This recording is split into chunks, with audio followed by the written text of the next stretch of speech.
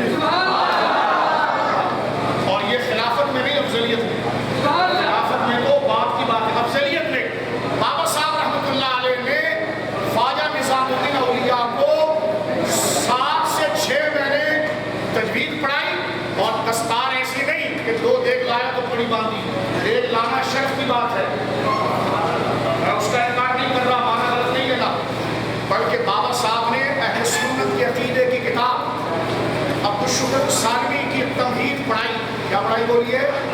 تمہید پڑھائی، اور امتحان لیا، اور جب امتحان میں خواجہ نظام الدین اولیاء کامیاب ہوئے تو سر کی پگڑی کھول کر نظام الدین اولیاء کے سر ایک آخری پیغام اور جا رہا ہوں۔ مفتی اعظم پاکستان اپنے عصر میں مفتی سید احمد قادری رحمۃ اللہ علیہ صاحب حزب الاحناف، آپ نے اس مبارک کتاب کو اردو میں ترجمہ کر دیا، ہر سنی اس کتاب کو پڑھے، نیٹ پر وہ کتاب موجود ہے۔ عبدالشکور سالمی رحمہ اللہ کی کتاب التمہید شرائط و شریع ہے، یہ تمہید ماتریدی ہے، اور حضرت صاحب حزب الاحناف سید السادات حضرت سید احمد قادری مفتی اعظم پاکستان نے اس کا اردو ترجمہ کیا، اور تقریر ختم۔ آپ سے کسی نے پوچھا کہ بابا صاحب یہ کتاب پڑھاتے تھے، بابا صاحب یہ کتاب پڑھاتے تھے، اور آپ اٹھا کر دیکھو حضرت معاویہ کے بارے میں اس کتاب میں کیا لکھا ہے، مولا علی کی خلافت کے بارے میں کیا لکھا ہے، صدیق اکبر کی افضلیت کے بارے میں کیا لکھا ہے، مسئلہ یزید کے بارے میں کیا لکھا ہے، امام حسین کا کربلا میں نکلنا حق ہے اس بارے میں کیا لکھا ہے۔ اور خدا کے واسطے تفصیلی کتبوں لڑواؤ نہیں، ہمارے بزرگ قبروں میں ہیں، یہ کتابیں زندہ ہیں، خبریں نہیں سکتا، لہٰذا میں نے آپ کے سامنے لگی مٹی کیے بغیر اپنی سانسوں کو غنیمت جانتے ہوئے حق آپ کے سامنے پہنچا دیا۔ اور اٹھے سنیو، داتا صاحب کی کشف محجوب پڑھے، جو ہے بابا صاحب کی زندگی پڑھے، اور بابا صاحب کی پسندیدہ کتاب عبدالشکور سالمی کی تمہید پڑھے، غوث اعظم کی غنیہ اصول دین پڑھے، اور سب سے بڑی کتابیں یہ خود پیر ہے، اور اس کے آئینے میں دیکھیں کہ ہمارے ساتھ کھلواڑ کیا ہو رہا ہے، کس طرح بغیر پانی پلائے الٹی چھری سے سنیوں کو ذبح کیا جا رہا ہے، اور ہم لیٹ لیٹ کر ذبح ہونے کے لیے تیار ہیں۔ لیکن اللہ ہمارے عقیدوں کی حفاظت، آپ قدم شریف داتا صاحب ان اکابر کے ذریعے اللہ رب العالمین ہمیں ان تمام ظالموں سے محفوظ فرمائے، ہمیں تمیز دے کہ ہم اہل سنت کا انتخاب دلائل سے کریں، کسی پر غصہ کھانے سے پہلے